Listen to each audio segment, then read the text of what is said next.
Hello everyone, welcome back to my YouTube channel. ಇವತ್ತಿನ ವಿಡಿಯೋದಲ್ಲಿ ನಾವು ಭಾಷೆ 2 ಕನ್ನಡದ ಬಗ್ಗೆ ಡಿಸ್ಕಸ್ ಮಾಡೋಣ. ಆಲ್ರೆಡಿ ಭಾಷೆ 1 ಕನ್ನಡ ಪೇಪರ್ನ ಡಿಸ್ಕಸ್ ಮಾಡಿದ್ದೀನಿ.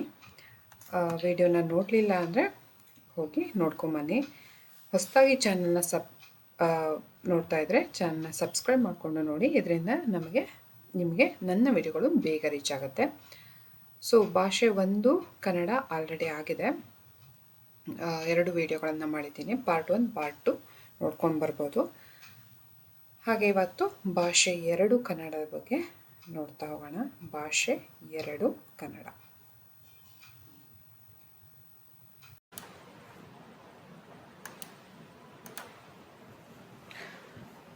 ಈಗ ನಾವು ಭಾಷೆ 1 ಕನ್ನಡವನ್ನು ಮುಗಿಸಿದ್ರಿ ಆಲ್ರೆಡಿ.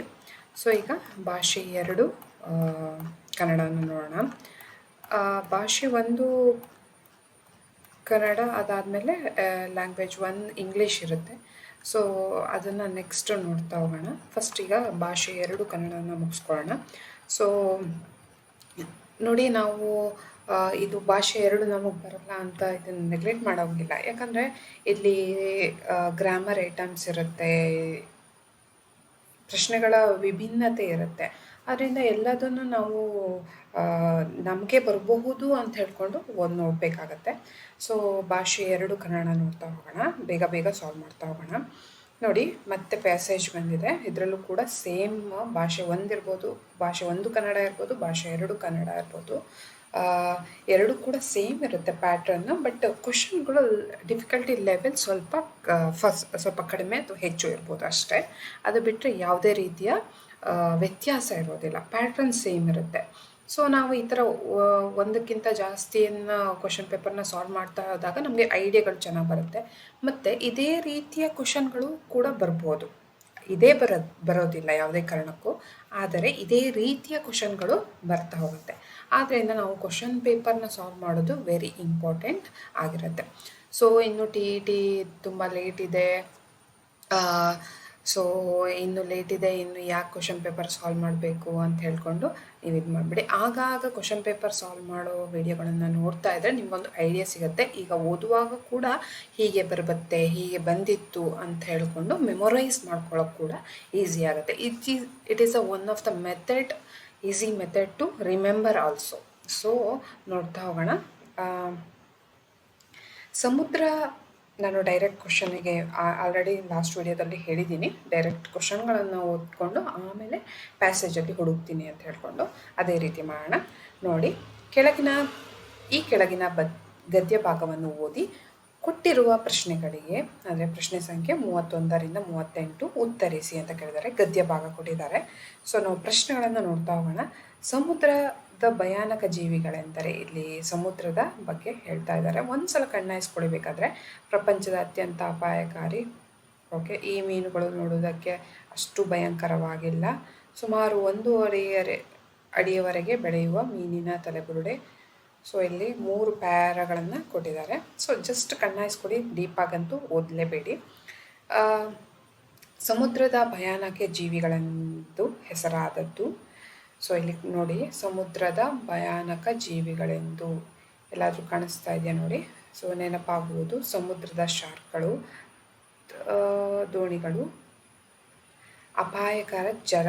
ಅಪಾಯಕಾರ ಜಲಚರಗಳು ಯಾವುದ್ಯಾವುದು ಅಂದರೆ ಇಲ್ಲಿ ಕೊಟ್ಟಿದ್ದಾರೆ. ಬಟ್ ಭಯಾನಕ ಅಂದರೆ ಇಲ್ಲಿ ನೋಡಿ ಬಂದಿದೆ, ಸಮುದ್ರದ ಭಯಾನಕ ಜೀವಿಗಳೆಂದು ಶಾರ್ಕ್ಗಳು ಹೆಸರಾಗಿವೆ ಅಂತ ಇದೆ ನೋಡಿ, ಶಾರ್ಕ್ಗಳು. ಸೊ ಈಸಿಯಾಗಿ ನಮಗೆ ಸಿಗ್ತಾ ಹೋಗುತ್ತೆ, ಶಾರ್ಕ್ಗಳು ಹೆಸರಾಗಿವೆ. ಕ್ವಶನ್ ನಂಬರ್ 1ಗೆ ಸರಿಯಾದ ಉತ್ತರ 3 ಶಾರ್ಕ್ಗಳು. ನೆಕ್ಸ್ಟ್ 32ನೇ ಕ್ವಶನ್ ನೋಡೋಣ. ತನ್ನ ಹೆಸರಿಂದಲೇ ದಕ್ಷಿಣ ಅಮೇರಿಕ ಜನರಿಗೆ ಭಯಪಡಿಸುವ ಮೀನು ಇದು ಅಂತ ಕೇಳಿದ್ದಾರೆ. ತನ್ನ ಹೆಸರಿನಿಂದಲೇ ಭಯಪಡಿಸುವ ಮೀನು ಇದು ಅಂತ ಕೇಳಿದ್ದಾರೆ. ಸೊ ಇದಕ್ಕೆ ಉತ್ತರ ಏನಂತ ನೋಡೋಣ. ತನ್ನ ಹೆಸರಿನಿಂದಲೇ ಭಯಪಡುವ ಮೀನು ಯಾವುದು ಅಂತಂದರೆ, ಸೊ ಬಿಟ್ಟರೆ ಅದು ದೊರೆಯುತ್ತದೆ. ಇಲ್ಲೆಲ್ಲಾದರೂ ಕಾಣಿಸ್ತದೆ ನೋಡ್ಕೊಬೇಕು. ಸಿಹಿಯ ಚಿಕ್ಕ ದಕ್ಷಿಣ ಅಮೆರಿಕ ಸಿಹಿನೀರಿನ ಮೀನುಗಳಲ್ಲಿ ಒಂದು ಪಿರಾನ್ಯ ಎನ್ನುವ ಚಿಕ್ಕ ಮೀನಿದೆ. ಭೀಕರವಾದ ತನ್ನ ನಾಮ ಮಾತ್ರದಿಂದಲೇ ಜನರಿಗೆ ಭಯ ಬೀಳಿಸುತ್ತದೆ. ನೋಡಿ, ನಾಮ ಮಾತ್ರದಿಂದಲೇ ಅಂದರೆ ಹೆಸರಿನಿಂದಲೇ. ಇಲ್ಲಿದೆ ನೋಡಿ, ಪಿರಾನ್ಯ ಎಂಬ ಮೀನು ಭೀಕರವಾಗಿದೆ ಅಂದರೆ ತನ್ನ ನಾಮ ಮಾತ್ರದಿಂದಲೇ ಅಲ್ಲಿನ ಜನಗಳಿಗೆ, ಇಲ್ಲಿ ಅಲ್ಲಿನ ಜನ ಅಂದರೆ ದಕ್ಷಿಣ ಅಮೆರಿಕ ಇಲ್ಲಿ ಆಲ್ರೆಡಿ ಕೇಳಿದರೆ ದಕ್ಷಿಣ ಅಮೆರಿಕದ ಜನರಿಗೆ ತನ್ನ ಹೆಸರಿನಿಂದ ಭಯಪಡಿಸುವ ಮೀನು ಯಾವುದು ಅಂತಂದರೆ ಪಿರಾನ್ಯ. ಆಪ್ಷನ್ 2 ಸರಿಯಾದ ಉತ್ತರ, ಪಿರಾನ್ಯ. ಸೊ ಪಿರಾನ್ಯ ಸರಿಯಾದ ಉತ್ತರ. ನೆಕ್ಸ್ಟು, ಪಿರಾನ್ಯ ಮೀನುಗಳು ಅನೇಕರು ಅಕ್ವೇರಿಯಂನಲ್ಲಿಟ್ಟು ಸಾಕಲು ಕಾರಣ ಅಂತ ಕೇಳಿದ್ದಾರೆ. ನೆಕ್ಸ್ಟು ಭಯಪಡಿಸುತ್ತದೆ, ಪ್ಯಾರಾ ಆಯಿತು. ನೆಕ್ಸ್ಟ್ ಪ್ಯಾರಾ ನೋಡೋಣ. ಈ ಮೀನು ಅಂದರೆ ಪಿರಾನ್ಯ ಮೀನು ಬಗ್ಗೆ ಹೇಳ್ತಾ ಇದ್ದಾರೆ. ಅಕ್ವೇರಿಯಮಲ್ಲಿ ಇಟ್ಟು ಸಾಕುತ್ತಾರೆ. ಇಲ್ಲಿ ಅದನ್ನು ಅದರ ರೂಪಕ್ಕಾಗಿ ನೋಡಿ, ಇಲ್ಲಿ ರೂಪಕ್ಕಾಗಿ ಪಿರಾನ್ಯ ಮೀನನ್ನು ಅದರ ರೂಪಕ್ಕಾಗಿ, ಈ ಮೀನು ಅಂದರೆ ಇಲ್ಲಿ ಪಿರಾನ್ಯ ಮೀನಿನ ಬಗ್ಗೆ ಕಂಟಿನ್ಯೂಸ್ ಆಗಿ ಹೇಳ್ತಾ ಇದ್ದಾರೆ. ರೂಪಕ್ಕಾಗಿ ಇದೆಯಾ ನೋಡೋಣ. ಆಪ್ಷನಲ್ಲಿ ಎಸ್ ಇದೆ ನೋಡಿ, ಅದರ ರೂಪ ಅಂತ ಇದೆ. ಪಿರಾನ್ಯ ಮೀನನ್ನು ಅದರ ರೂಪಕ್ಕಾಗಿ ಅಕ್ವೇರಿಯಂನಲ್ಲಿಟ್ಟು ಸಾಕುತ್ತಾರೆ. ನೆಕ್ಸ್ಟು 33ರ ಕ್ವಶನ್ ಆಯಿತು. 34ನೇ ಕ್ವಶನ್ ನೋಡೋಣ. ಪಿರಾನ್ಯ ಮೀನಿನ ಸೌಮ್ಯತೆ ಇರುವುದು ಆಪ್ಷನ್ ಏನು ಕೊಟ್ಟಿದ್ದಾರೆ? ನಡವಳಿಕೆಯಲ್ಲಿ, 2 ತಲೆಬುರುಡೆಯಲ್ಲಿ, ಕಣ್ಣಿನಲ್ಲಿ, ರೂಪ ಆಕಾರದಲ್ಲಿ ಅಂತ ಕೊಟ್ಟಿದ್ದಾರೆ. ನೋಡೋಣ, ಇದೇ ಪ್ಯಾರಾದಲ್ಲಿ ನೋಡ್ತಾ ಹೋಗೋಣ. ಇಟ್ಟು ಸಾಕುತ್ತಾರೆ. ಇದು ಚಪ್ಪಟೆಯಾದ ಮೈಯನ್ನು ಹೊಂದಿದೆ. ಇದರ ಸೌಮ್ಯತೆ ಎಲ್ಲ ಇದರ ರೂಪ ಆಕಾರದಲ್ಲ ಹೊರತು ಅಂತ ಕೇಳಿದ್ದಾರೆ. ನೋಡಿ, ಇದರ ಸೌಮ್ಯತೆ ರೂಪ ಆಕಾರದಲ್ಲಿ. ನೋಡಿ, ಪಿರಾನ್ಯ ಮೀನಿನ ಸೌಮ್ಯತೆ ಇರೋದು ರೂಪ ಆಕಾರ, ನಡವಳಿಕೆಯಲ್ಲಿ, ರೂಪ ಆಕಾರದಲ್ಲಿ ಆನ್ಸರ್ ಇದೆ. ಸೊ ಆಪ್ಷನ್ 4 ಸರಿಯಾದ ಉತ್ತರ ಆಗಿರುತ್ತೆ. ನೆಕ್ಸ್ಟು 35ನೇ ಪ್ರಶ್ನೆಯನ್ನು ನೋಡೋಣ. ಪಿರಾನ್ಯ ಮೀನು ನೀರನ್ನು ಸೀಳಿಕೊಂಡು ಹೋಗಲು ಇದು ಸಹಾಯಕಾರಿ ಅಂತ ಕೇಳಿದ್ದಾರೆ. ಪಿರಾನ್ಯ ಮೀನು ನೀರನ್ನು ಸೀಳಿಕೊಂಡು ಹೋಗಲು ಇದು ಕಾರಣ ಅಂತ ಕೇಳಿದ್ದಾರೆ. ನೋಡಿ, ಪಿರಾನ್ಯ ಮೀನು ನೀರನ್ನು ಸೀಳಿಕೊಂಡು ನುಗ್ಗಲು ಹದವಾಗಿದೆ ಕೇಳಿದ್ದಾರೆ. ನಮ್ಮ ಏಂಜಲ್ ಮೀನಂತೆ ಇದು ಚಪ್ಪಟೆಯಾದ, ಇದು ನೋಡುವುದಕ್ಕೆ ನಮ್ಮ ಏಂಜಲ್ ಮೀನಿನಂತೆಯೇ ಇದೆ. ಚಪ್ಪಟೆಯಾದ ಇದರ ಮೈ ನೋಡಿ, ಚಪ್ಪಟೆಯಾದ ಆಪ್ಷನಲ್ಲಿ ಇದೆಯಾ ನೋಡೋಣ. ಎಸ್, ಚಪ್ಪಟೆಯಾದ ಮೈ ನೀರನ್ನು ಸಿಡಿಕೊಳ್ಳಲು ಹೋಗಲು ಸಹಾಯ. ಪಿರಾನ್ಯ ಮೀನಿನ ಈ ಗುಣ ತಿಳಿದವರು ಅದನ್ನು ಮುಟ್ಟಲು ಹೋಗುವುದಿಲ್ಲ ಅಂತ ಕೇಳಿದ್ದಾರೆ. ಪಿರಾನ್ಯ ಮೀನಿನ ಈ ಗುಣ ತಿಳಿದವರು ಮುಟ್ಟಲು ಹೋಗುವುದಿಲ್ಲ ಏನೆಂದರೆ ಇಲ್ಲಿ ಕೊಟ್ಟಿದ್ದಾರೆ ನೋಡಿ, ಕ್ರೂರತೆಯನ್ನು ನೋಡಿದವರು ಇದನ್ನೆಂದೂ ಮುಟ್ಟಲು ಹೋಗುವುದಿಲ್ಲ ಅಂತ ಕೇಳಿದ್ದಾರೆ. ಕ್ರೂರತೆ ಇದೆಯಾ ಆಪ್ಷನಲ್ಲಿ ನೋಡೋಣ. S, option 3ರಲ್ಲಿದೆ. ಪಿರಾನ್ಯ ಮೀನಿನ ಕ್ರೂರತೆಯಿಂದ ಇದನ್ನು ಮುಟ್ಟಲು ಸಹ ಹೋಗುವುದಿಲ್ಲ. ಆಪ್ಷನ್ 3 ಸರಿಯಾದ ಉತ್ತರ ಆಗಿರುತ್ತೆ. ಇಲ್ಲಿ ಆಪ್ಷನ್ 3 ಕ್ರೂರತೆ. ಸೊ ಆಪ್ಷನ್ 3 ಕ್ರೂರತೆ ಸರಿಯಾದ ಉತ್ತರ.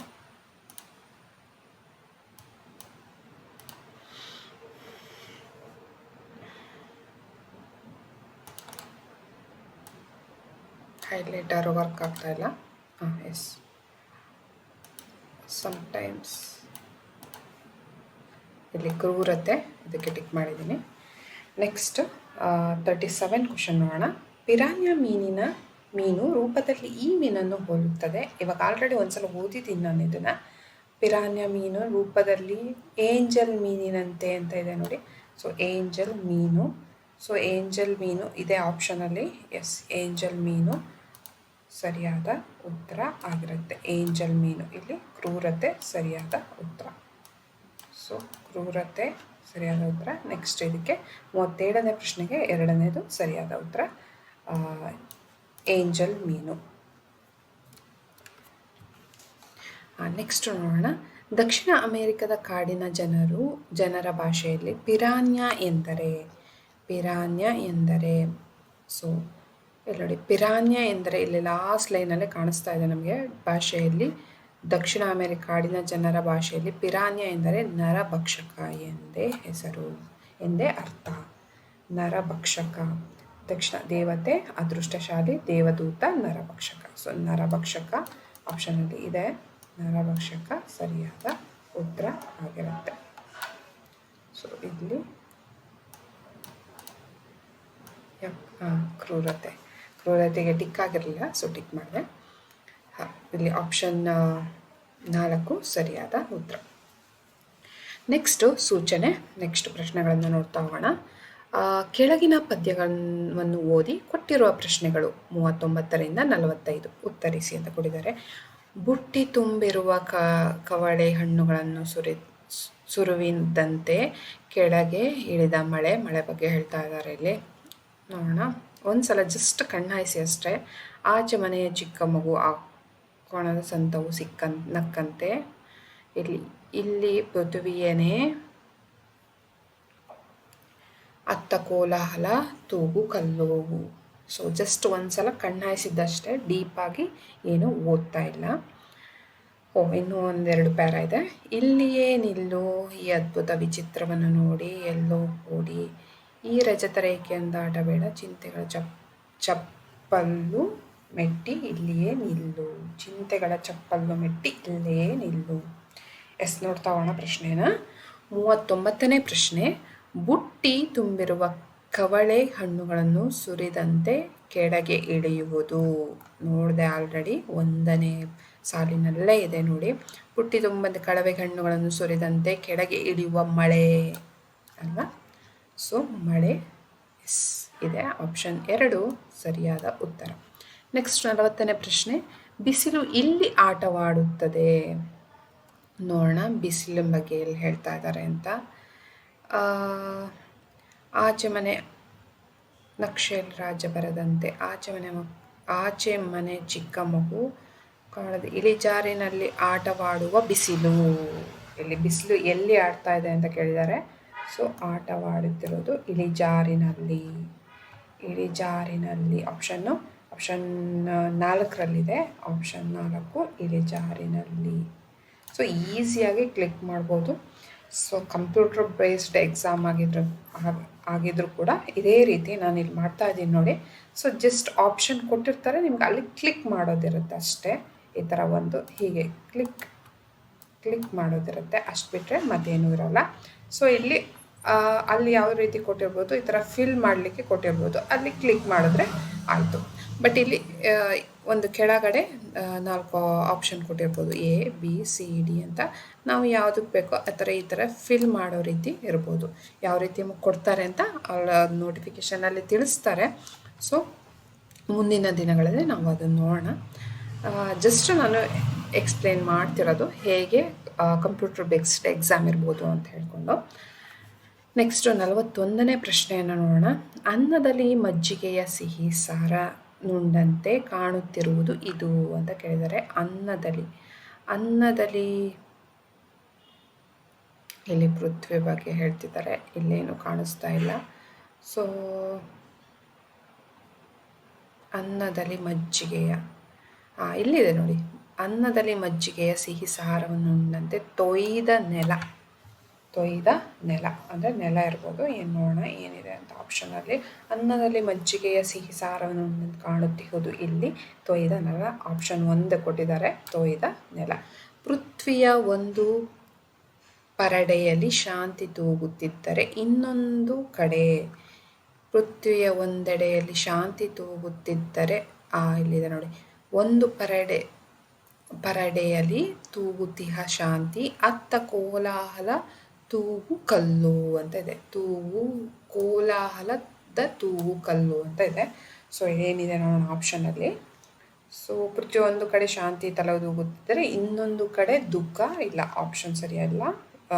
ಉತ್ಸಾಹ ಇಲ್ಲ, ಕೋಲಾಹಲ, ಕೋಲಾಹಲ ಸರಿಯಾದ ಉತ್ತರ. ನೆಕ್ಸ್ಟ್ 43ನೇ ಪ್ರಶ್ನೆಯನ್ನು ನೋಡೋಣ. ಕವಿ ವೇದನೆಯನ್ನು ಇದಕ್ಕೆ ಹೋಲಿಸಿದ್ದಾರೆ.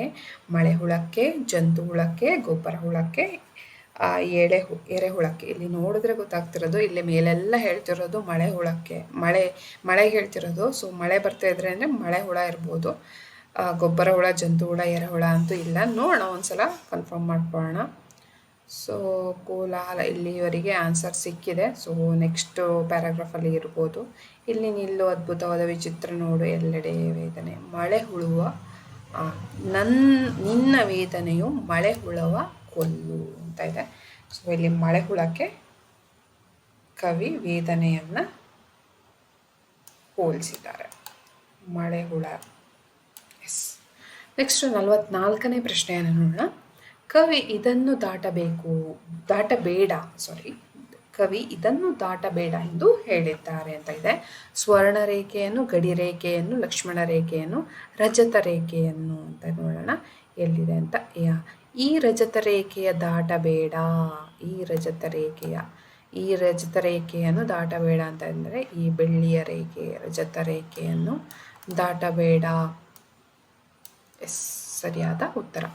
ಈ ಚಪ್ಪಲ್ಲು ಮೆಟ್ಟಿ ನಿಲ್ಲಬೇಕು. ಯಾವ ಚಪ್ಪಲ್ಲು ನೋಡೋಣ. ಚಿಂತೆಗಳ ಚಪ್ಪಲ್ಲು ಮೆಟ್ಟಿ ನಿಲ್ಲಿಯೇ ನಿಲ್ಲು ಅಂತ ಹೇಳಿದರೆ ಚಿಂತೆಗಳ ಚಪ್ಪಲ್ಲು. ಆಪ್ಷನ್ 2 ಸರಿಯಾದ ಉತ್ತರ.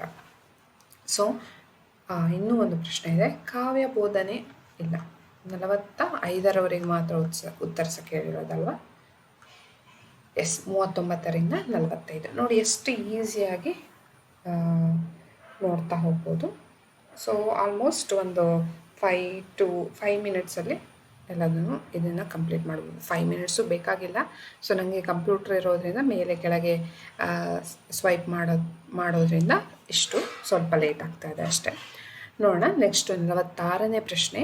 ಕಾವ್ಯ ಬೋಧನೆಗೆ ಈ ಪದ್ಧತಿ ಪ್ರಶಸ್ತವಾಗಿದೆ.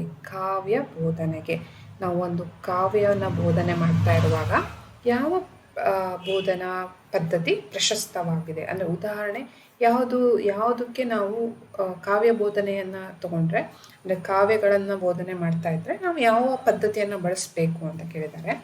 ನೋಡಿ, ಕಾವ್ಯ ಬೋಧನೆಯಲ್ಲಿ ಅನುಗಮನ ವಿಧಾನ ಬಳಸಲಿಕ್ಕೆ ಸಾಧ್ಯ ಇಲ್ಲ. ಇಲ್ಲಿ ಯಾವುದೇ ರೀತಿಯ ಎಕ್ಸಾಂಪಲ್ಗಳು ಬರೋದಿಲ್ಲ.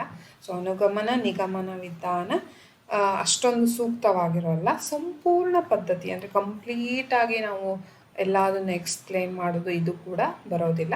ಇಲ್ಲಿ ಖಂಡ ಪದ್ಧತಿ ಅಂದರೆ ಎಷ್ಟು ಬೇಕು ಒಂದಿಷ್ಟು ಭಾಗವನ್ನು ತಗೊಂಡು ಬೋಧನೆ ಮಾಡ್ತೀವಿ. ನೋಡಿ, ಕಾವ್ಯ ಬೋಧನೆ ಅಂದರೆ ಈಗ ಒಂದು ಇದನ್ನೇ ತಗೊಳ್ಳಿ, ಪದ್ಯ ಇದೆ ಅಲ್ವಾ, ಇಲ್ಲಿ ಖಂಡವಾಗಿ ಅಂದರೆ ಸ್ವಲ್ಪ ಭಾಗವಾಗಿ ಮಾತ್ರ ನಾವು ವಿವರಣೆ ನೀಡ್ತಾ ಇರ್ತೀವಿ. ನಾವು ಪಾಠವನ್ನು ಮಾಡ್ತಾ ಇದ್ದೀವಿ ಅಂದರೆ, ಈಗ ಬುಟ್ಟಿಯನ್ನು ತುಂಬಿರುವ ಕವಳೆ ಹಣ್ಣುಗಳನ್ನು ಸುರಿದಂತೆ ಕೆಳಗೆ ಇಳಿಯುವ ಮಳೆ, ನಕ್ಷೆಯಲ್ಲಿ ಭಾರತ ರಾಜ್ಯಗಳ ಬರೆದಂತೆ ಚೆಲ್ಲುವರಿದಿರುವ ಮೋಡ ಅಂತ ಇದೆ ಅಲ್ವಾ. ಸೊ ಇದಿಷ್ಟನ್ನು ಎಲ್ಲದನ್ನು ಓದ್ಬಿಟ್ಟು ಒಂದೇ ಸಲ ನಾವು ಎಕ್ಸ್ಪ್ಲೇನ್ ಮಾಡೋದಿಲ್ಲ. ಖಂಡವಾಗಿ ಸ್ವಲ್ಪವಾಗಿ ನಾವು ಎಕ್ಸ್ಪ್ಲೇನ್ ಮಾಡ್ತೀವಲ್ವ ಮಕ್ಕಳಿಗೆ ಎಕ್ಸ್ಪ್ಲೇನ್ ಮಾಡುವಾಗ, ಟೀಚ್ ಮಾಡುವಾಗ. ಸೊ ಇಲ್ಲಿ ಕಾವ್ಯ ಬೋಧನೆಗೆ ಈ ಥರ ಖಂಡ ಪದ್ಧತಿ ಯೂಸ್ಫುಲ್ ಅಂತ ಹೇಳ್ತಾ ಇದ್ವಿ. ಸೊ ಈ ಥರ ನೋಡಿ, ಈ ಥರ ಕ್ವಶನ್ಸ್ ಇರುತ್ತೆ. ನಾವು ಆಲೋಚನೆ ಮಾಡಿ ಇಮ್ಯಾಜಿನ್ ಮಾಡಿಕೊಂಡು ನಾವು ಇದನ್ನು ಹೇಳಬೇಕಾಗಿರುತ್ತೆ. ನೆಕ್ಸ್ಟು 47ನೇ ಪ್ರಶ್ನೆ. ಇದು ಉತ್ತಮ ಕೈ ಬರಹದ ಲಕ್ಷಣಕ್ಕೆ ವಿರುದ್ಧವಾಗಿದೆ ಅಂತ ಕೇಳಿದರೆ, ಉತ್ತಮ ಕೈ ಬರಹದ ಲಕ್ಷಣಕ್ಕೆ ವಿರುದ್ಧವಾಗಿರೋದು ನೋಡಿ. ದುಂಡಾಗಿ ಆಕರ್ಷಕವಾಗಿರಬೇಕು, ಸುಸ್ಪಷ್ಟವಾಗಿರಬೇಕು, ಅಕ್ಷರಗಳಲ್ಲಿ ಬಹುರೂಪತೆ ಇರಬೇಕು, ನೇರವಾದ ಸಾಲುಗಳಲ್ಲಿ ಬರೆಯಬೇಕು ಅಂತ ಇದೆ. ನೋಡಿ, ದುಂಡಾಗಿ ಆಕರ್ಷಕವಾಗಿರಬೇಕು ಉತ್ತಮ ಕೈ ಬರಹಕ್ಕೆ ಬರೋ ಲಕ್ಷಣ ಅಲ್ವಾ. ನೆಕ್ಸ್ಟು ಸುಸ್ಪಷ್ಟವಾಗಿರಬೇಕು, ಇದು ಕೂಡ ಸ್ಪಷ್ಟವಾಗಿರಬೇಕು ಕೈ ಬರಹ, ಇದು ಕೂಡ ಉತ್ತಮ ಕೈ ಬರಹಕ್ಕೆ ಬರುವ ಒಂದು ಒಳ್ಳೆಯ ಲಕ್ಷಣ. ನೆಕ್ಸ್ಟು ಅಕ್ಷರಗಳಲ್ಲಿ ಬಹುರೂಪತೆ ಇರಬೇಕು, ನೆಕ್ಸ್ಟ್ ಆಪ್ಷನ್ ನೋಡಿಕೊಂಡು ಹೇಳ್ತೀನಿ ನೋಡಿ. ನೇರವಾದ ಸಾಲುಗಳಲ್ಲಿ ಬರೆಯಬೇಕು, ಇದು ಕೂಡ ಉತ್ತಮ ಕೈ ಬರಹಕ್ಕೆ ಒಂದು ಒಳ್ಳೆಯ ಲಕ್ಷಣ. ಬಟ್ ಇಲ್ಲಿ ಅಕ್ಷರಗಳಲ್ಲಿ ಬಹುರೂಪತೆ ಇರಬೇಕು, ಇದು ಯಾವುದೇ ರೀತಿಯ ಲಕ್ಷಣಕ್ಕೆ ವಿರುದ್ಧವಾಗಿದೆ. ಇದು ಉತ್ತಮ ಕೈಬರಹಕ್ಕೆ ವಿರುದ್ಧವಾಗಿರೋದು ಇದಾಗಿರುತ್ತೆ. ಸೊ ಆಪ್ಷನ್ 3 ಸರಿಯಾದ ಉತ್ತರ ಆಗಿರುತ್ತೆ. 47ನೇ ಪ್ರಶ್ನೆಗೆ ಆಪ್ಷನ್ 3 ಸರಿಯಾದ ಉತ್ತರ. ನೆಕ್ಸ್ಟು 48ನೇ ಪ್ರಶ್ನೆಯನ್ನು ನೋಡೋಣ. ಮಗು ಉತ್ತರಿಸಿದಾಗ ಕೆಕ್ಕರಿಸಿ ನೋಡುವುದು ಅಂತ ಕೇಳಿದ್ದಾರೆ. ನೋಡಿ, ಒಂದು ಮಗು ಉತ್ತರಿಸಿದಾಗ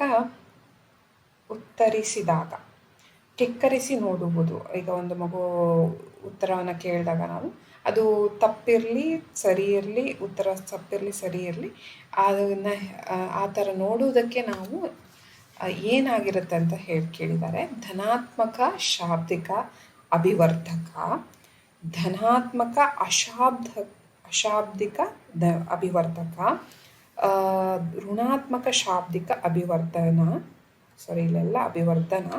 ಆ್ಯಂಡ್ ಋಣಾತ್ಮಕ ಅಶಾಬ್ದಿಕ ಅಭಿವರ್ಧನ. ನೋಡಿ, ಇಲ್ಲಿ ಧನಾತ್ಮಕ ಶಾಬ್ದಿಕ ಅಭಿವರ್ಧನ. ಈಗ ಒಂದು ಮಗು ಸರಿಯಾದ ಆನ್ಸರ್ ಹೇಳಿದಾಗ ನಾವು ಧನಾತ್ಮಕ ಶಾಬ್ದಿಕ ಅಭಿವರ್ಧನಕ್ಕೊಂದು ಉದಾಹರಣೆ ಗುಡ್ ಅಂತ ಹೇಳೋದು ಇರ್ಬೋದು. ಇದು ಧನಾತ್ಮಕ ಶಾಬ್ದಿಕ ಅಭಿವರ್ಧನ. ಓಕೆನಾ? ಇಲ್ಲಿ ನೆಕ್ಸ್ಟ್ ಧನಾತ್ಮಕ ಅಶಾಬ್ದಿಕ ಅಭಿವರ್ಧನ ಅಂತ ಹೇಳ್ತೀನಿ ನೋಡಿ. ಧನಾತ್ಮಕ ಅಶಾಬ್ದಿಕ ಅಭಿವರ್ಧನ ಅಂದರೆ ಈಗ ಒಂದು ಮಗು ಸರಿಯಾದ ಉತ್ತರವನ್ನು ಹೇಳಿದಾಗ ನಾವು ಕ್ಲ್ಯಾಪ್ ಮಾಡೋದು ಇದು ಧನಾತ್ಮಕ ಅಶಾಬ್ದಿಕ ಅಭಿವರ್ಧನ.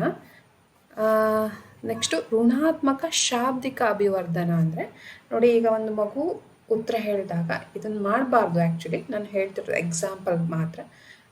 ಮಗುವಿಗೆ ಬೈಯೋದು, ಇದು ಋಣಾತ್ಮಕ ಶಾಬ್ದಿಕ ಅಭಿವರ್ಧನ ಆಗಿರುತ್ತೆ. ನೆಕ್ಸ್ಟು ಋಣಾತ್ಮಕ ಅಶಾಬ್ದಿಕ ಅಭಿವರ್ಧನ ಯಾವುದಾಗಿರುತ್ತೆ ಅಂದರೆ ಒಂದು ಮಗು ಉತ್ತರಿಸಿದಾಗ, ತಪ್ಪು ಉತ್ತರ ಹೇಳಿದಾಗ ನಾವು ಅದನ್ನು ಕೆಕ್ಕರಿಸಿ ನೋಡ್ದೋದು, ಕಣ್ಬಿಟ್ಟು ದೊಡ್ಡ ಕಣ್ಣಲ್ಲಿ ನೋಡೋದು, ಇದು ಋಣಾತ್ಮಕ ಅಶಾಬ್ದಿಕ ಅಭಿವರ್ಧನ ಆಗಿರುತ್ತೆ. ಸೊ ಇಲ್ಲಿ ನೋಡಿ, ಕೆಕ್ಕರಿಸಿ ನೋಡುವುದು ಋಣಾತ್ಮಕ ಅಶಾಬ್ದಿಕ ಅಭಿವರ್ಧನ ಆಗಿದೆ. ಸೊ 48 ಕ್ಲಿಯರ್ ಆಯಿತು ಅಂತ ಅಂದ್ಕೊತೀನಿ. ಆಪ್ಷನ್ 4 ಸರಿಯಾದ ಉತ್ತರ. ನೆಕ್ಸ್ಟು 49ನೇ ಪ್ರಶ್ನೆಯನ್ನು ನೋಡೋಣ. ಇದು ಸ್ಥೂಲ ಬೋಧನೆಗೆ ಸಂಬಂಧಿಸಿರುವುದಿಲ್ಲ ಅಂತ ಕೇಳಿದ್ದಾರೆ. ಸ್ಥೂಲ ಬೋಧನೆಗೆ ಸಂಬಂಧಿಸೋದು ಯಾವುದಿಲ್ಲ ಅಂತ ನೋಡೋಣ. ಜೀವಂತ ಪರಿಸರದಲ್ಲಿ ನಡೆಸುವ ಬೋಧನೆ ಆ್ಯಂಡ್ ಎರಡನೇದು ಏಕಕೌಶಲ್ಯದ ಬೋಧನೆ, ಬಹುಕೌಶಲ್ಯದ ಬೋಧನೆ, ನೆಕ್ಸ್ಟು ಬಹು ಪರಿಕಲ್ಪನೆಗಳ ಬೋಧನೆ. ಸ್ಥೂಲ ಬೋಧನೆ, ಕಂಪ್ಲೀಟ್ ಬೋಧನೆಗೆ ಯಾವುದು ಸಂಬಂಧಿಸುವುದಿಲ್ಲ ಅಂತಂದರೆ ಇಲ್ಲಿ ನೋಡಿ, ಜೀವಂತ ಪರಿಸರದಲ್ಲಿ ನಡೆಸುವ ಬೋಧನೆ ಇದು ಸ್ಥೂಲ ಬೋಧನೆ ಒಂದು ಲಕ್ಷಣ ಆಗಿರುತ್ತೆ. ನೆಕ್ಸ್ಟು ಬಹುಕೌಶಲ್ಯಗಳ ಬೋಧನೆ ಕೂಡ ಹೌದು. ನೆಕ್ಸ್ಟು ಬಹು ಪರಿಕಲ್ಪನೆಗಳ ಬೋಧನೆ ಕೂಡ ಹೌದು. ಆದರೆ ಏಕಕೌಶಲ್ಯದ ಬೋಧನೆ ಇದೆಯಲ್ಲ, ಇದು ಸ್ಥೂಲ ಬೋಧನೆಗೆ ಸಂಬಂಧಿಸಿರುವುದಿಲ್ಲ. ನೆಕ್ಸ್ಟ್ ನೋಡೋಣ. ಇದು ಜ್ಞಾನ ವಲಯದ ಉದ್ದಿಷ್ಟವಲ್ಲ ಅಂತ ಕೇಳಿದರೆ. ಸೊ ಜ್ಞಾನ ವಲಯದಲ್ಲಿ ಅರ್ಥಗ್ರಹಣ, ಅನ್ವಯ ಮತ್ತು ವಿಶ್ಲೇಷಣೆ ಬರುತ್ತೆ, ಬಟ್ ಮೆಚ್ಚುಗೆ ಬರೋದಿಲ್ಲ. ಜ್ಞಾನ ವಲಯದ ಉದ್ದಿಷ್ಟವಲ್ಲ, ಮೆಚ್ಚುಗೆ ಆಗಿರುತ್ತೆ. ನೆಕ್ಸ್ಟು 51ನೇ ಪ್ರಶ್ನೆ ನೋಡೋಣ. ಭಾಷೆ ಅಥವಾ ಭಾಷಾ ಕೌಶಲ್ಯಗಳನ್ನು ಕಲಿಯುವ ಮಾನಸಿಕ ಶಾರೀರಿಕ ಸಿದ್ಧತೆ ಇರಬೇಕು ಎನ್ನುವುದು. ನೋಡಿ, ಭಾಷೆ ಅಥವಾ ಭಾಷಾ ಕೌಶಲ್ಯಗಳನ್ನು ಕಲಿಯಲು ಮಾನಸಿಕ ಶಾರೀರಿಕ ಸಿದ್ಧತೆ ಇರಬೇಕು ಎನ್ನುವುದು ಯಾವ ನಿಯಮ ಅಂತ ಕೇಳಿದ್ದಾರೆ. ಇದು ಸಿದ್ಧತೆಯ ನಿಯಮಕ್ಕೆ ಬರುತ್ತೆ. ಸೊ ಭಾಷೆ ಅಥವಾ ಇದಕ್ಕೆ ಶಾರೀರಿಕವಾಗಿ, ಮಾನಸಿಕವಾಗಿ ಹಾಗೆ ಶಾರೀರಿಕವಾಗಿ ಸಿದ್ಧತೆ ಇರಬೇಕು, ಇದು ಸಿದ್ಧತೆಯ ನಿಯಮದಡಿಗೆ ಬರುತ್ತೆ ಈ ಲಕ್ಷಣ. ಸೊ ಆಪ್ಷನ್ 1 ಸರಿಯಾದ ಉತ್ತರ ಆಗಿರುತ್ತೆ. ನೆಕ್ಸ್ಟು ನೋಡಿ 52ನೇ ಪ್ರಶ್ನೆ.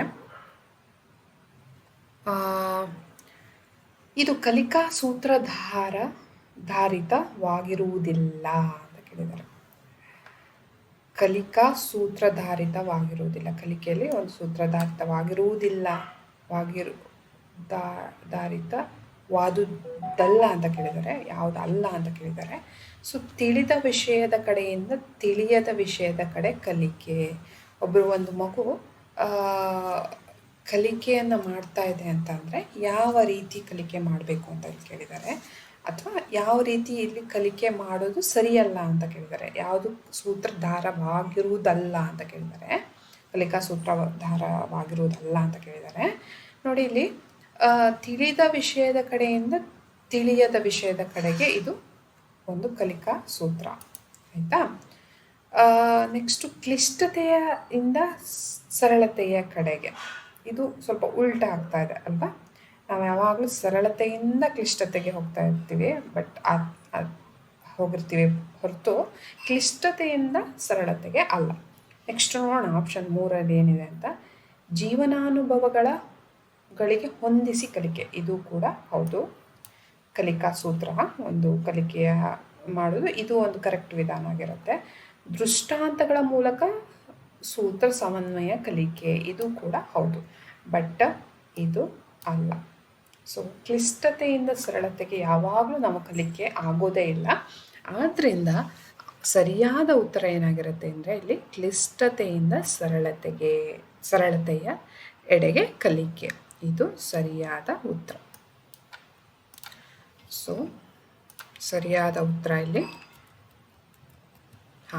ಕ್ಲಿಷ್ಟತೆಯಿಂದ ಸರಳತೆಯ ಎಡೆಗೆ ಕಲಿಕೆ.